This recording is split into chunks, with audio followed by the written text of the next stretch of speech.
नमस्कार दोस्तों, आपके अपने चैनल एग्जाम विजय पर आपका हार्दिक स्वागत है। आज हम हिंदी लेक्चर 2 में वर्णमाला संबंधित प्रश्नों पे चर्चा करेंगे। ये वही प्रश्न हैं जो आपकी पिछली परीक्षाओं में कई बार पूछे गए हैं। हम आशा करते हैं आप अपने इस चैनल को ज़्यादा से ज़्यादा लाइक, शेयर, सब्सक्राइब और कमेंट करेंगे। साथ ही साथ बेल आइकन जरूर बजाएं, जिससे आपको समय समय पर नोटिफिकेशन मिलता रहेगा। तो दोस्तों, यहाँ वर्णमाला में पहला टॉपिक है आपका वर्ण या ध्वनि। तो वर्ण या ध्वनि से चरण स्टार्ट होता है वाक्य तक। वाक्य कैसे बनता है तो उस पर हम चर्चा करते हैं। तो देखते हैं वर्ण या ध्वनि, उसके बाद अक्षर, अक्षर के बाद पद, पद के बाद पदबंध, पदबंध के बाद उपवाक्य और उपवाक्य के तत्पश्चात वाक्य बनता है, जो कि भाषा की सार्थक इकाई है। नीचे है संयुक्त व्यंजन। तो संयुक्त व्यंजन 4 होते हैं, छ, त्र, ज्ञ, स्र। तो ये किससे मिल के बने होते हैं ये देख लीजिए। छ है क धन स, त्र है त धन र, ज्ञ है ज धन या और स्र है स धन र। जैसा कि मात्रा उच्चारण ह्रस्व स्वर, जिनके उच्चारण में कम समय लगता है उन्हें ह्रस्व स्वर कहते हैं। ये है अ, ई, उ।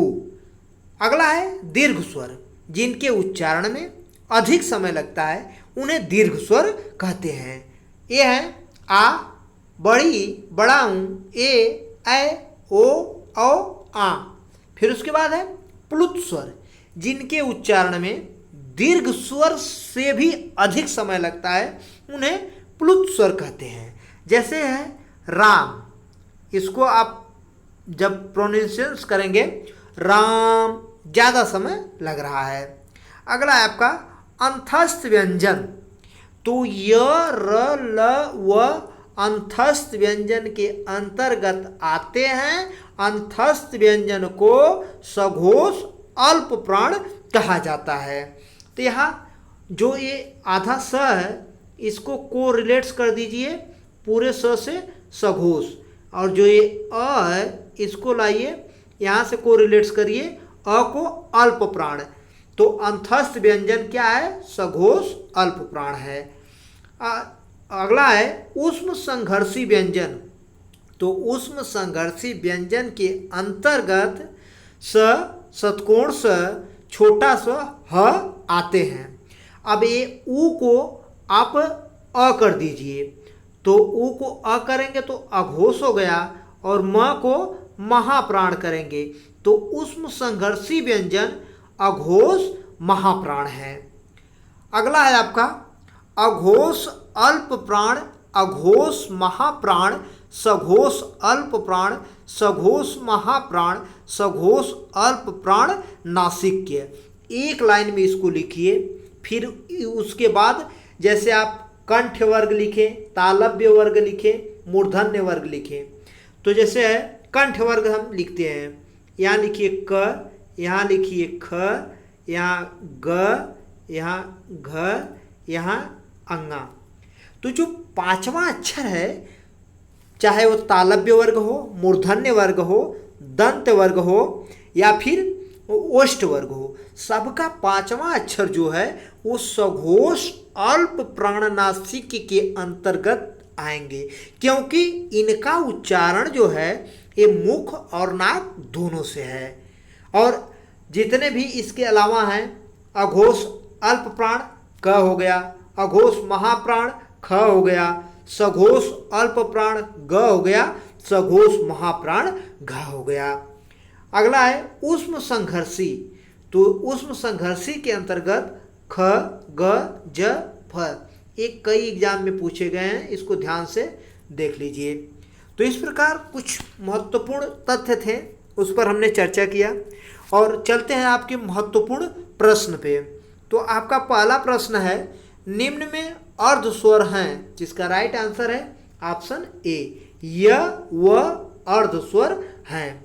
क्वेश्चन नंबर 2, भाषा की सबसे छोटी इकाई है?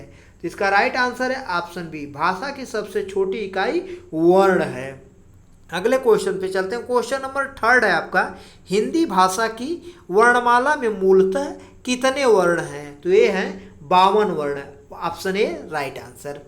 क्वेश्चन नंबर 4, हिंदी वर्णमाला में व्यंजनों की संख्या है? तो व्यंजनों की संख्या 33 है, ऑप्शन बी राइट आंसर है। अगले क्वेश्चन पे चलते हैं। क्वेश्चन नंबर 5 है आपका, कंठ व्यंजन हैं? जिसका राइट आंसर है ऑप्शन ए, कंठ व्यंजन के अंतर्गत क, ख, ग, घ आते हैं।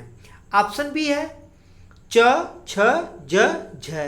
तो ये किसके अंतर्गत आएंगे? ये आएंगे आपके तालव्य व्यंजन के अंतर्गत। ऑप्शन सी है ट, ठ, ड, ढ, स। तो ये आएंगे आपके मूर्धन्य व्यंजन के अंतर्गत। ऑप्शन डी है न, ल, र, स। तो ये आपके आएंगे वर्त्स व्यंजन के अंतर्गत। ये आपके आएंगे वर्त्स्य व्यंजन के अंतर्गत। अगला क्वेश्चन है क्वेश्चन नंबर 6, ओष्ठ व्यंजन हैं? जिसका राइट आंसर है ऑप्शन ए, प, फ, ब, भ ओष्ठ व्यंजन है। ऑप्शन बी है त, थ, द, ध। तो ये जो है दंत व्यंजन, ये क्या है? दंत व्यंजन के अंतर्गत आते हैं। ऑप्शन सी है य, स। तो ये है तालव्य व्यंजन।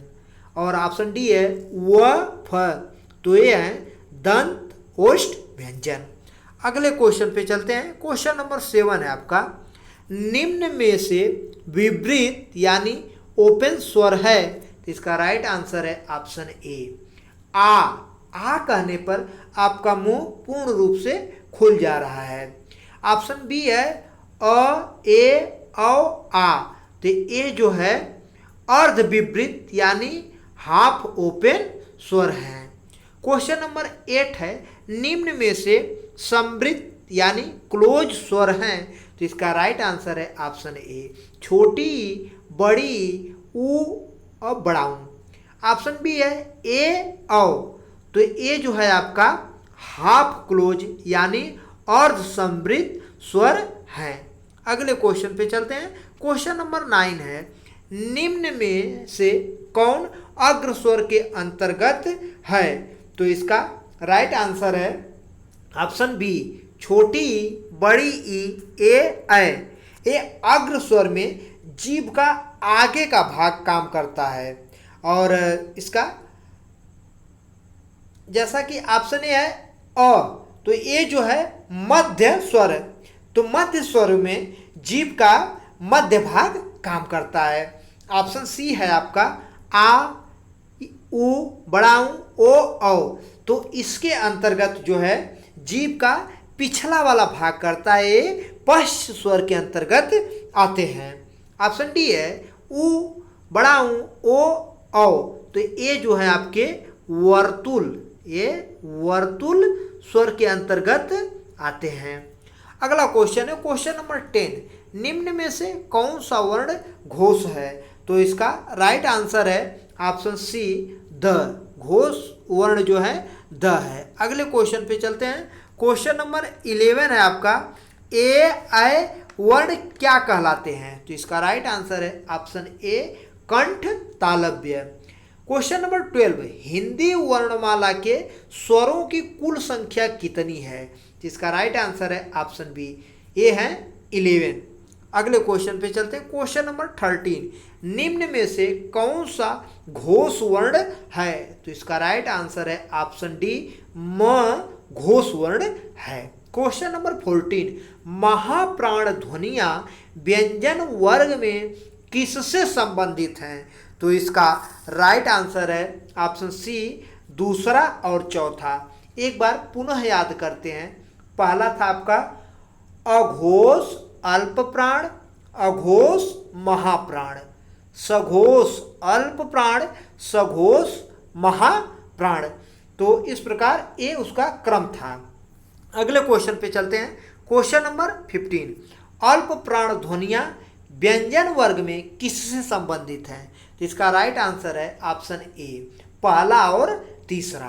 क्वेश्चन नंबर 16, कौन वर्ण घोष नहीं है? तो इसका राइट आंसर है ऑप्शन ए, त घोष वर्ण नहीं है। अगले क्वेश्चन पे चलते हैं, क्वेश्चन नंबर 17। वर्णमाला किसे कहते हैं? तो वर्णमाला व्यवस्थित वर्ण समूह को कहते हैं। ऑप्शन डी राइट आंसर है। क्वेश्चन नंबर 18, सघोष अल्प प्राण नासिक क्या है? तो इसका राइट आंसर है ऑप्शन डी अंगा ड़ न, ये सभी सघोष अल्प प्राण नासिक हैं। अगले क्वेश्चन पे चलते हैं, क्वेश्चन नंबर 19, अयोगवाह वर्ण कौन से हैं? तो इसका राइट आंसर है option A. Question number 20, Hindi की स्पर्श घोष महाप्राण दंत व्यंजन ध्वनि है। तो इसका राइट आंसर है ऑप्शन सी थ। तो इस प्रकार आपके महत्वपूर्ण क्वेश्चंस यहाँ पे समाप्त होते हैं। हमने पिछली वीडियो में आपसे एक क्वेश्चंस पूछा था, हिंदी भाषा किस लिपि में लिखी जाती है? तो इसका राइट आंसर है ऑप्शन डी, हिंदी भाषा देवनागरी लिपि में लिखी जाती है। तो हम आपसे आशा करते हैं आप अपने इस चैनल एग्जाम विजय को ज़्यादा से ज़्यादा लाइक, शेयर, सब्सक्राइब और कमेंट करें। साथ ही साथ अपने विचार जरूर बताएं। तो दोस्तों आपके लिए एक क्वेश्चन है, कौन वर्ण ओष्ठ नहीं है? इसका राइट आंसर कमेंट बॉक्स में जरूर से जरूर बताएं। जय हिंद दोस्तों।